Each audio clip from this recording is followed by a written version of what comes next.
All right. Ooh, okay. Now we're on. Hello, everyone. Thank you so much for coming. Sorry. So as you heard, I'm originally spent some time in Rhode Island. I lived in the Exeter area for years.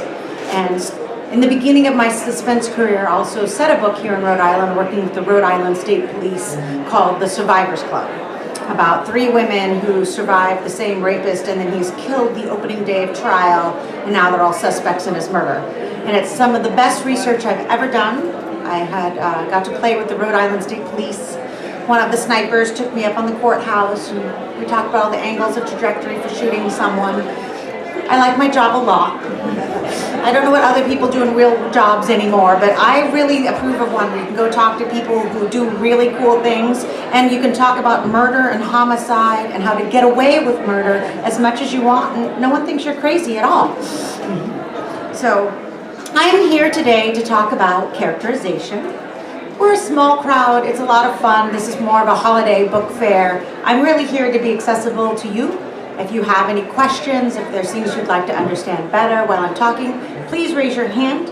For the sake of the audio, I will repeat your question. You will be on the record, and then I will do my best to answer it. So as a suspense novelist, I'm probably best known for my characters. I started writing 25 years ago, long enough ago. And it's always been interesting to me that it's always the characters that come to me first. And then it is the crime that I have to work with professionals to try to piece together the puzzle of what is happening. The thing I think, if you're going to write mysteries and thrillers, is that your hero can only be as excellent as your villain. I think many of us will agree that one of the best suspense novels out there is Silence of the Lambs. Is there anyone that does not really appreciate Hannibal Lecter? I mean, he is just an excellent villain. And because he is so clever and refined and intriguing, that makes the cat and mouse game between him and Clarice that much more elevated. So I think one of the first tricks when you're doing characterization in any kind of book is you want to have a battle of wits. You want to have your characters balanced out. Often we spend a lot of time thinking about our protagonists because they come to us first. And in many ways, I think of like a Detective Dee Warren in my novel, or a heroine is a little bit of the proxy for the reader. That's the character we're trying to relate to, or we hopefully relate to the most. It's possible you relate to all the villains in novels, as long as you leave behind no witnesses and have a good alibi. Whatever works for you. But you always want to think about both pieces of this puzzle when you first start out your novel. So what I talk about when I'm starting to frame a mystery is starting with an equal match. It makes sense that you want to have a protagonist that has a value system. The things they will do and not do. The goals that are most important to them. But I think equally compelling is when you have a villain that they also have a value system. The rules they will not, the lines they will not cross, the goals and objectives they have, and morals. We become cliched and characters seem cardboard when they're too much of one thing or another. I think what makes a compelling read, regardless of the genre of the novel, is good people do bad things on occasion and make bad decisions. And bad people are capable of making good decisions too, or having ways that they are redeemable. One of my favorite real life stories, because I do a lot of reading on criminal minds, is Ted Bundy. I grew up in the Oregon area. He operated in the Pacific Northwest. Anne Rule, who was one of my favorite true crime writers, wrote kind of the definitive work, The Stranger Beside Me. And she personally worked with Ted Bundy. They worked a suicide hotline together. He was actually quite passionate about the cause of depression. And I mean, it's easy to make jokes because, he wanted to kill them himself. But the truth was, it's something that spoke to him. She talks about he would actually walk her out to her car because they worked the graveyard shift at the suicide hotline. And, he would tell her to lock the doors and be careful because there's a lot of bad people out there. He babysat her children. I had an opportunity to have dinner with her several years ago. She has sadly passed away. She said her, kids teased her for years. Well, what did you expect, Mom? You let Ted Bundy babysit us. But she never once felt threatened by him. Her kids, even after the fact, when were flabbergasted, they will tell you there was nothing that to them screamed serial killer. And it's that kind of compartmentalization that is so fascinating. And I think it's one of the reasons we are drawn to super predators. But you don't have to be as extreme as Ted Bundy to just know. When you're creating characters for your books, you want them to be balanced. You want them to have, good people who have flaws and weaknesses, and villains that they have a personality too and things that matter to them. For heroines, I did a book called Fear Nothing. It has to do with a real world disorder, I guess is the best way of calling it. I get most of my ideas from nonfiction, reading articles on the internet, all that like strange news stuff. See, that's my favorite way of procrastinating. I can spend all my time surfing all the strange news, and you tell yourself we're really working. And about 8 years ago, I came across an article on a condition where genetically, you cannot feel pain. And it was about kids who are born with this condition. It is extremely rare. And it's one of those things where off the top of your head, you're like, wouldn't that be fabulous? To never have an ache or pain, to never have to worry about that again. In fact, it's quite deadly. Most of these kids don't make it past 5. Because pain is a necessary reaction. I mean, that's how you know not to do something. One of the issues they have when the babies are really young is, they will chew their own fingers and they will chew their own tongue. They talk about the constant vigilance their parents have to have. They had a girl who'd made it all the way till 9, and she had at school her own pit crew that after every single recess had to inspect her from head to toe, because she could have a piece of mulch or a twig or something in her eye and not know it. She could have cut herself open on a piece of metal from the playground equipment and not know it, or twisted an ankle and have a broken ankle and not know it. And one of the things she talked about was, it's actually a really smothering way of growing up, and you're relying on everyone else to tell you if you're okay, because you yourself cannot know if you're okay. And I love that sense of, what would that be like? She also talked about being so separate from others because pain is universal.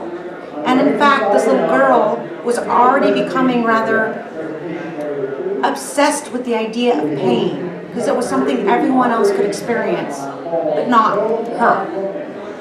I think when you start getting into that kind of behind the scenes of what does it really mean to have something and to feel some way, that's when characters start to have depth. I think we're going to wait a second, because I can't even hear myself.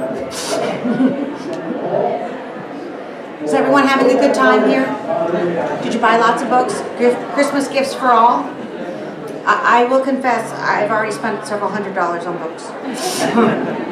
So here's one of the key differences.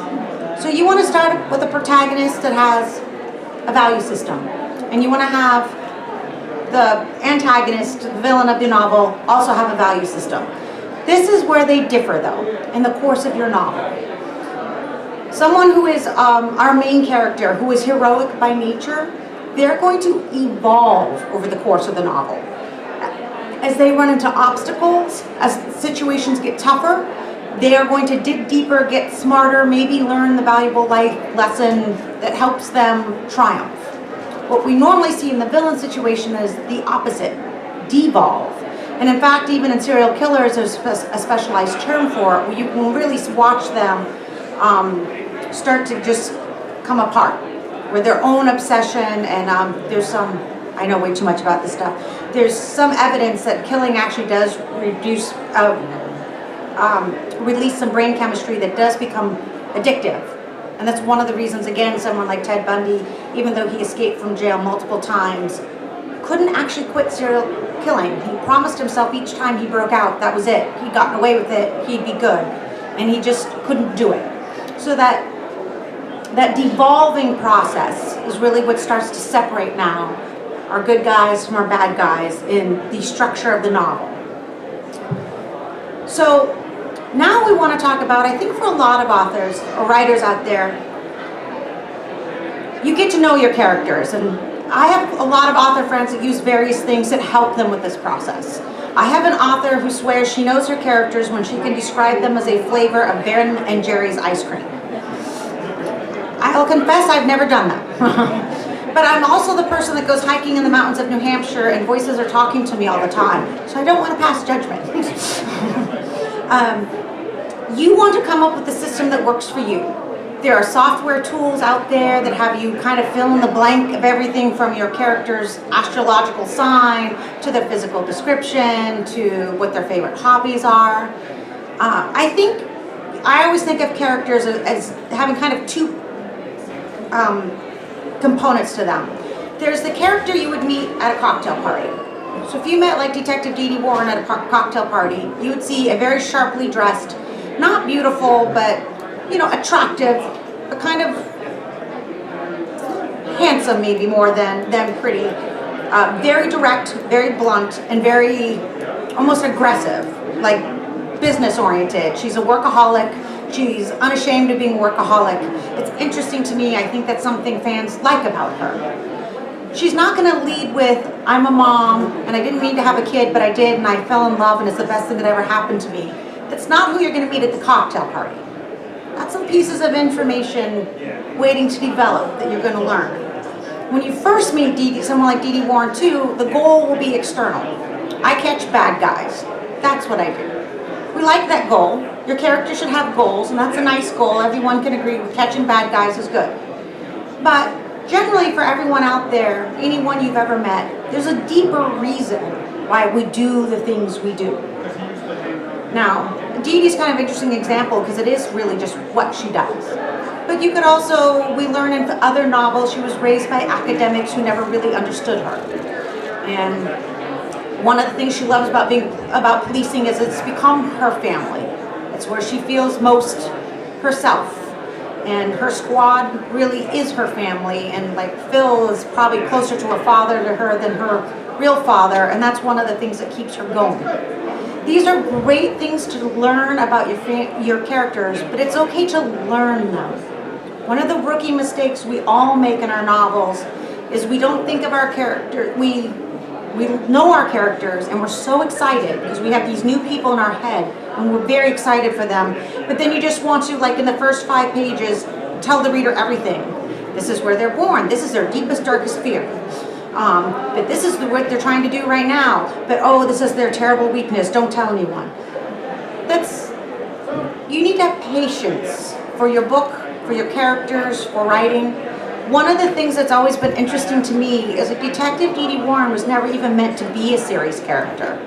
I wrote her originally to be in a couple chapters of a sniper novel where I needed a Boston cop because it was the murder happened in a parking garage that would be Boston jurisdiction. And I made up almost a TV role. I always thought of it in my head at the time. This female cop with a lot of swagger that came in, took control, and just was so into this, let's just call it dismemberment of a guy. And it was interesting how much my editor and readers came back and like, we love her. And at that point, she didn't even have a backstory. She didn't even really exist other than the cocktail party, workaholic, aggressive female detective who really, really loved what she did.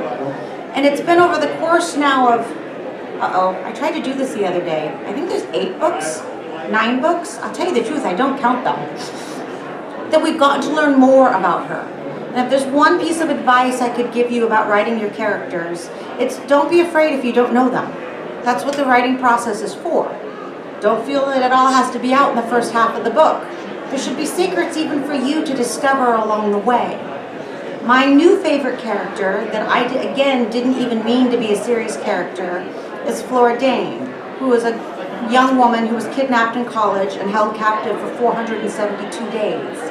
I have this new book coming out in February that I brought Flora back for because, again, people seem to relate to her. I think they like the fact that she's a vigilante. And if Dee Dee likes to catch killers, well, Flora likes to kill them.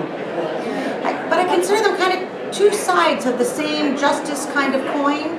And it's interesting, some readers really want Dee Dee to win, but I would say a lot more readers are rooting for Flora these days. I don't know what that says about our criminal justice system, but I'm open-minded. But Flora has come back to haunt me because I just feel like there are pieces to her story we don't know. And when I went to start this book that came out in February, and this was a surprise even to me, and I think there's a real magic to the writing process when things happen you didn't even expect, was I opened with this homicide where Detective Dee Dee Warren recognizes, it looks like a pregnant wife has shot her husband. And Dee Dee recognizes her because she investigated the girl like 15 years ago for accidentally shooting her father. Like, how many accidental shootings can one person have? But this was the part that was a surprise to me. Flora recognizes the dead husband. He used to hang out with her kidnapper. And it raises this very interesting question, and I wasn't even planning on going there, where when we first meet Flora Dane, she was kidnapped. She told the story once, she's never talking about it again. Well, now she's confronted with, well, what if Jacob Ness, the guy who kidnapped her, had other friends, other associates? What if the fact that she has never told her story means there are other women out there that have been possibly kidnapped right now or victimized, that if Flora could just remember more or talk about more? And what does she owe these other victims? What does she owe to justice? And this book, again, it wasn't planned by me, but we started getting into really, Flora has never really dealt with what happened to her. I mean, she was rescued, Jacob died in the SWAT raid, she washed her hands of it. But do you ever really get over something like that? These are the things, like 3 books later, that you find there's still a lot of questions you can ask. But these certainly aren't the things that are for page 1 of meeting a character. So your characters must have external goals. And you need to understand what's going on beneath these external goals. Why are you trying to catch killers? Or if you're Flora, why are you a vigilante? In her case, it's a little bit more, the answer is a little bit easier. It's PTSD. She suffers from something we all know about a lot more now, hypervigilance. Because she was once a victim, she just sees it everywhere. And she can't sleep at night, and she can't relax. And it's easier for her to go out there and to take on predators because it's a very tangible way for her to kind of think she's making the world safer, when the truth is she's still not going to sleep that night either, and she still has hypervigilance, and she's still suffering from PTSD. She's kind of externalizing everything and never really dealing with herself. It's kind of like these little Dr. Phil moments. I think one of the things about Flora that's nice is she does know all this, but knowing you suffer from PTSD doesn't mean you're going to solve it tomorrow. It just is. It's a part of who she is, and she doesn't have the magic answer for herself yet, so she's still just going to do what she's going to do. I think what helps sets books apart, we're going to spend this much time on understanding the external goals and motivations of your protagonists. Your villains need to have some goals too. It can't just be, I kill people because I like it. That's kind of a hollow book. Hannibal Lecter, we knew he had this drive to do it. But you knew he also liked art and refinement and fine cuisine, it turns out, several books later.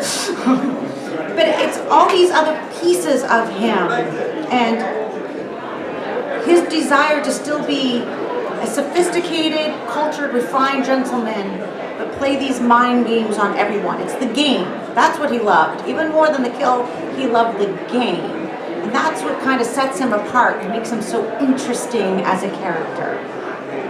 So for both, and this will make sense, for both your heroes and your villains, you're going to want strengths and weaknesses. We need to flesh out your characters. I think it's fun to give someone like Flora Dane, because of this hypervigilance, she's trained. She's trained herself quite a bit. She can outshoot. Well, she doesn't like guns at all. But she's actually been a fun character to have because you can go online now and you can do hacks for anything, like how to do chemical fire, how to pick locks with a bobby pin. If you're locked in a garage with trash, how can you escape? And there's a lot of good stuff online. And I now just randomly read survival books. And it's amazing the tidbits you get from them. I did learn you can kill people with plastic straws. It's not the easiest thing, but it can be done. So it's fun to have a character where this is the way she thinks. She's constantly looking for resources, and if she was in this room right now, it would one be entrances and exits, but then also how many things in this room can she weaponize? But then this is what makes Flora Dane Flora Dane. It's also, she would feel entirely alone in this room. There's no one she can trust, not even her mother, who she knows loves her so much. And one of the weaknesses Flora carries with her that I think is powerful, and weaknesses are often what we relate to as readers. I mean, I personally can't outshoot or outrun anything. Once upon a time, maybe I could have outrun them, but not even that anymore. But the weaknesses are the things that sometimes make our characters more relatable. Flora Dane knows her family went through hell to try to get her back, and then she came home and she's not even herself anymore. Like, her mom hugs her and she can't feel it. I mean, her brother took off to Europe because he just didn't want to be around this shadow sister that looks like the sister he once had, but in no way, shape, or form is. There's the guilt she carries around, not just survivor's guilt, but we know from the very first book, she, by the end of the ordeal, was helping her kidnapper in the abduction of others. And that is just guilt she's never going to get over. And even knowing it and seeing the therapist or whatever, you know, that's has to do with the kidnapping bond and there's nothing you could do, you were powerless. You'll still never get over stuff like that. And it's that doubt, it's that shame, that sense of wishing she'd come back to be the person her mom and her brother want her to be. That's a little bit more relatable to all of us. That she is not who she wants to be, but she doesn't know how to get back to what she might have been had she never been abducted off a beach. How do you do that? So, I mean, weaknesses in books can be everything from, you know, trust issues. In law enforcement, there is a lot of substance abuse. It's actually a lot of what Quantico works on, is issues for law enforcement, and these are real issues, and they can be well handled in books. I don't like it when we do the cliched, burnt-out detective who's an alcoholic and never been in a long-term relationship, because now you have almost too many, you have a caricature going on. You need to give this person some redeemable qualities and some reasons why. But what I like best in characters, I think, that goes a long way is just even self-awareness. I know I'm struggling with this, but I don't have the answers for that right now. You know, I probably do work too much and I probably do drink too much as an out detective, but, you know, tomorrow I'm not going to wake up and magically be a different person. You know, all of us are trying to evolve. All of us are trying to do better. And I think you can make a character pretty dark, even a hero and heroine, if you give them just that little bit of self-awareness and that kind of edge of, I would like to do better, and maybe even today I got it thinking I would do better. Now it's tomorrow I'll try to do better. That's something, again, many of us can relate to. And I do think, again, for your villains, it's nice if you give them something to ground them. When I did this kind of pretty cliched, in some ways, serial killer, Mr. Bosu. I was learning how to work out, and there's a Bosu ball, if you've ever had that experience, a both sides up ball. It's really evil, so I made mine a killer. But he was so big and hulking and threatening, even my editor was like, he doesn't really work for me. So I gave him a puppy. And he'd always wanted a puppy. His family, he didn't have a very nice family. And it's like he definitely kind of killed and maimed all the humans he met, but he would do anything for that puppy. He adored that puppy. And one of the things he needed from that puppy was just the unconditional love. Because he was kind of a mean-looking, hulking guy. And part of his issue was people were afraid of him before he ever did anything anyway. So he would almost say he became a murderer just to play the type. People already expected the worst out of him. But the puppy loved him. And it was interesting to me once I did that how much he kind of felt a little bit for the guy. I mean, he was still a murderer, but he and that puppy were so good together. So those little things you can do to, again, balance out your character. Give them something you can relate to. Now they're more interesting. And your bad guys should have some things that are good about them and redeemable about them. And your good guys should have some decisions that aren't always the best. Which kind of brings us to the next point, which is humanity. Our real issue all of us are struggling with when we go to write a novel is how do we have humans and not caricatures? And some of this, I mean, I get a lot of information from reading, like this article on this girl who could not feel pain. I read a lot of true crime. It's very interesting to read about the reasons why people become killers, why the psychology behind serial killers. I think all of us are also fascinated by that. It's one of the reasons we're drawn to reading things like suspense. There's a sense if we understood predators better, maybe we ourselves would be better prepared. I always like when I'm doing my research with law enforcement. It's always an opportunity to talk about, okay, police procedure. I'm going to give you, a pregnant wife standing over her husband's dead body with a smoking gun. What would you do as police procedure, to open this case? But it's all cops, all law enforcement people are really great at psychology. It's the only way they can succeed at what they do. In fact, I had a cop once tell me, the best detectives out there, if they weren't detectives, they'd be bartenders. I mean, they're that person that can stand behind the bar and get you to open up and talk about your troubles. And you're relatable and you seem non-threatening enough. And the key to good detective work really is listening. It's just being present and finding ways of getting people to tell their stories. And maybe this person needs the blunt approach or needs bad cop, and maybe this person just needs a sense of you having an ear for them. But all cops are great at just psychology, and so I'll ask them, well, why do you think this happens? Or what are some of the strangest cases you saw? What do you think makes a murderer? And one of the hands down answers I always get from them is the real reason you see crime in the world is frankly poor coping skills. Why did the husband kill his beautiful blonde wife who's pregnant with their child? Because he wanted a divorce, but he didn't think he should have to pay out half of his money in divorce, and he didn't want the ongoing burden of paying alimony for the child. So, if he didn't want to be married anymore or be a father, and he didn't want to have to pay money, well, the only solution is he had to kill her. And that pretty much right there is crime 101.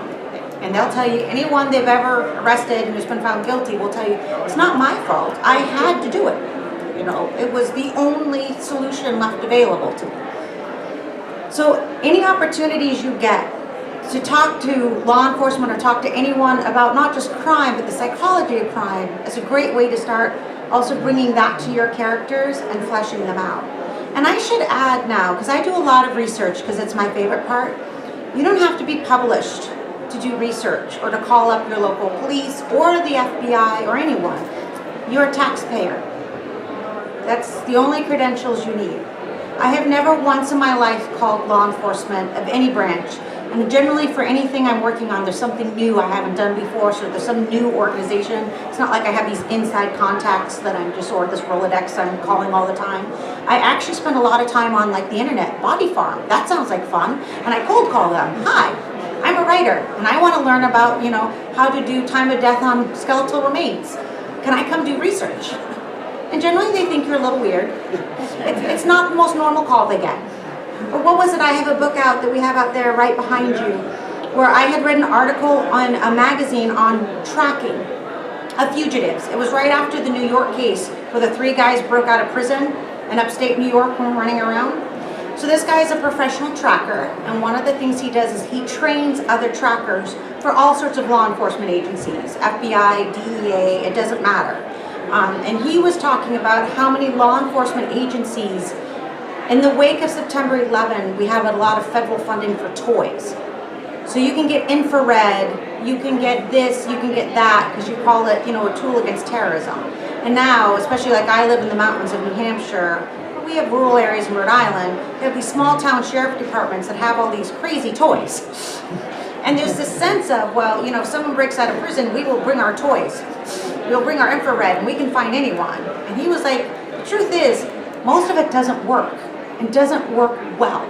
Particularly if you're in mountainous terrains, remote terrains, any of the places that people actually seem to go on the run. Particularly if you're dealing with survivalists, prison breaks. The places they are, none of those toys are going to do you any good. The best way still to find a fugitive is the old-fashioned, follow a trail, look for sign. So he just kind of wrote an article that was kind of an impassioned, we need to keep this knowledge alive, and we need to keep training. and not be reliant on technology. But, you know, he put his email address at the end of it. So I emailed him, "Hi, I'm a writer. I liked what you had to say about tracking so much, I want to use it in a book. So can I call you and learn all about fugitive tracking?" And I did get an email back. He's like, "Are you for real?" It's like, actually, really, I am. But he was so nice. I spent probably 6 hours. Most experts will talk to you.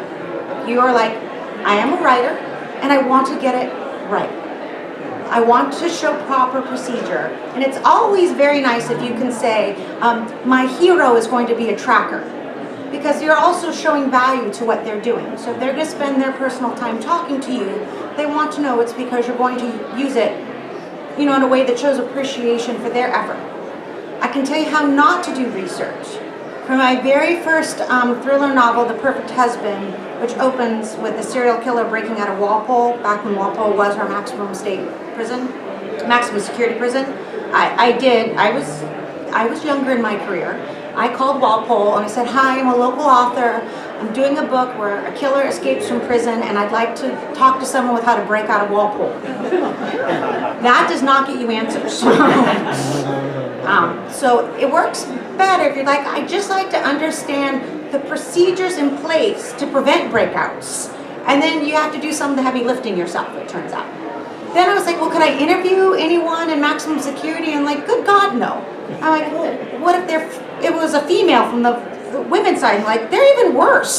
So there are limitations to who you can talk to, it turns out. But again, if you just need to be local, a writer, show respect. I want to use, and often very much, you want to talk to someone about their job, what they do. Clearly they care about it, or it wouldn't be their job. So if you're talking about, "I would like to show it right, I'd like to show it accurately."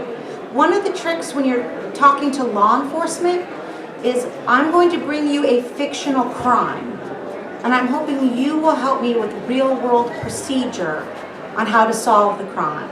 Because really what law enforcement is worried about is you're trying to get them to disclose, say, details of an ongoing investigation, which is something that would get them in trouble. The FBI in particular has a lot of rules about this. So if you're like, I'm not nonfiction, I'm not trying to get you on the record about anything, I'm going to bring you a fictional crime. And I always add, because it makes them laugh, it will be exceedingly dramatic, and the villain will be far, far too clever for anything, the real world sees, because it's a suspense novel and all of our crimes are way over the top. But having said that, I would like the procedure to be as accurate and reflect the real state of law enforcement. And often, in many cases, they also appreciate the puzzle of it. I'm going to bring you a crime and you need to help me, one, solve it, but also how to get away with it for a while, because, you find the killer on page 2. It's not much of a book. So like I worked with the Oregon State Police on this book, Gone, where I had kidnapped a woman in the opening chapter. So I met with them in person for the first time. I'm like, okay, so it's a kidnapping book. This is how I kidnapped her. And they found her within like 3 pages. So I'm like, well, what if I did this? And then they found her in 5 pages. Kidnap her. Went way better. Because at a certain point, the guy was like, okay, no, this is what you need to do. And it turns out most law enforcement out there, they really know how to commit excellent crimes. They've given it some thought. But again, it's fiction. It's fun. And now you're entertaining them too, and it makes it more worth their time. And again, you want to get things right, and you want to be respectful of what they do. And then you also, it's always a good time to talk about, well, when you're interviewing these people, because really psychology comes down to interrogations. There's entire TV shows that play around with these concepts, but what are the things you would look for? Can you tell when someone's lying to you? Everyone has their ways of doing it, and I still always think the real world is so much cooler than anything we can come up with in fiction. If you get an opportunity to talk to someone who cares about their job and is really good at it, you're going to walk away really inspired and ready to write your next book. So here's our deal. We have hero and heroines, you thought about them, they have external goals, we know there's deeper reasons why they're doing the things they're doing. They have a value system, and they're trying to be better people. They have their weaknesses and things that just aren't going well for them at the moment. Then you have your villain, and they also have their goal and their internal reasons why. We're not announcing it all on page 1. In the beginning of the book, You're going to open with action, and you're just going to show your character. Oh, this is one of my all-time favorite examples of showing and not telling. I'm a huge fan of John Sandford and the Prey novels. He has a great Lucas Davenport novel where he always opens, like all of us thriller writers, with a crime. So it's a murder scene, it's a homicide scene, and Lucas Davenport's on scene, and he's fidgeting with something in his pocket, he's fidgeting with something in his pocket, and he's fidgeting with something in his pocket. Takes you like the end of the chapter to realize it's an engagement ring. Never mentions it again right away. That's all you need to know clearly he's going to propose, but two, he's really nervous about it. Like he's carrying this ring around with him every place, fidgeting with it.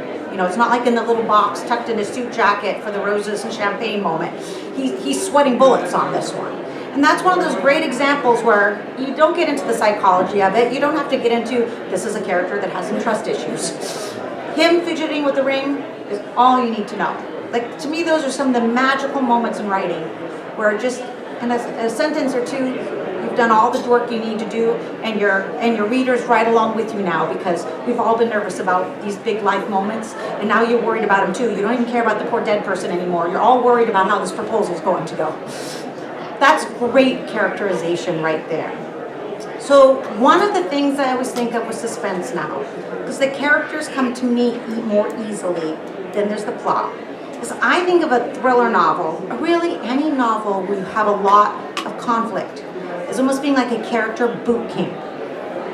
Now you're just going to pile on stress. In a thriller, stress often takes the form of dead bodies, or bullets being fired at your characters, or investigative terms going in a wrong direction.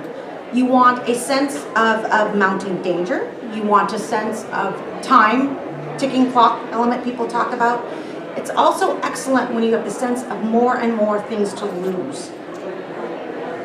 So the peril is getting bigger and bigger. Someone like Dee Dee Warren, who never was just going to be the lone wolf workaholic, will now tell you she has an entire family at stake. That's not something she ever planned on.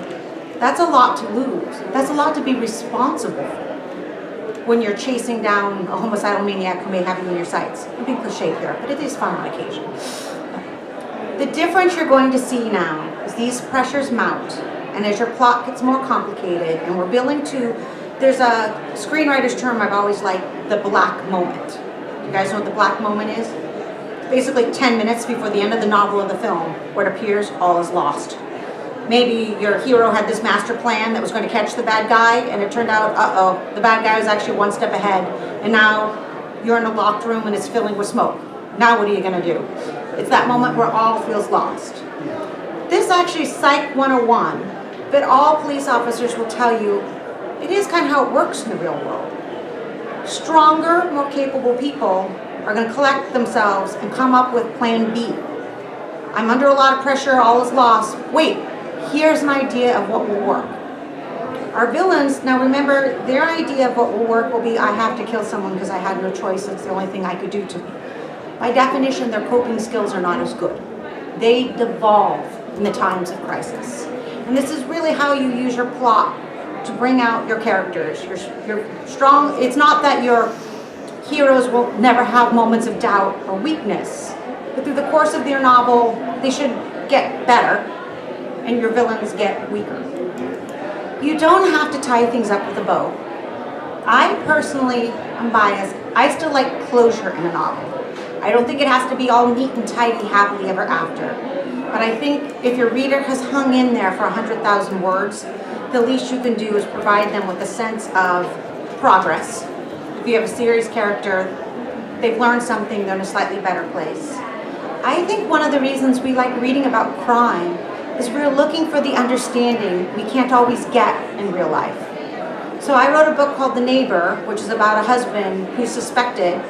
His beautiful teacher wife disappears, and everyone's great. You know, another poor wife killed off by her husband because he didn't want to pay alimony. But it was because we'd had so many of them in the headlines. It seemed like for a while there, like everyone was killing off their beautiful wives, and they all had the last name Peterson for a while too, just to make it more interesting. Like, forget profiling. If the last name's Peterson, you killed your wife. We know it. Why? What brings us to that moment? Why is this happening? And it's sometimes the research along those veins and trying to understand this. I wrote a book 20 years ago. It's the hardest book I ever wrote about school shootings. And this was actually because I'm from Oregon, and this was before Columbine, back when, gosh, if 5 kids were killed, it seemed like a lot, and now sadly we've kind of lost that. But again, it was working with juvenile experts. What brings us to this point? If you're a parent and you have concerns about your child, what should you be doing? For me, that's one of the reasons why I write. But I also like to think it's one of the reasons we read, because we're looking for some of these answers.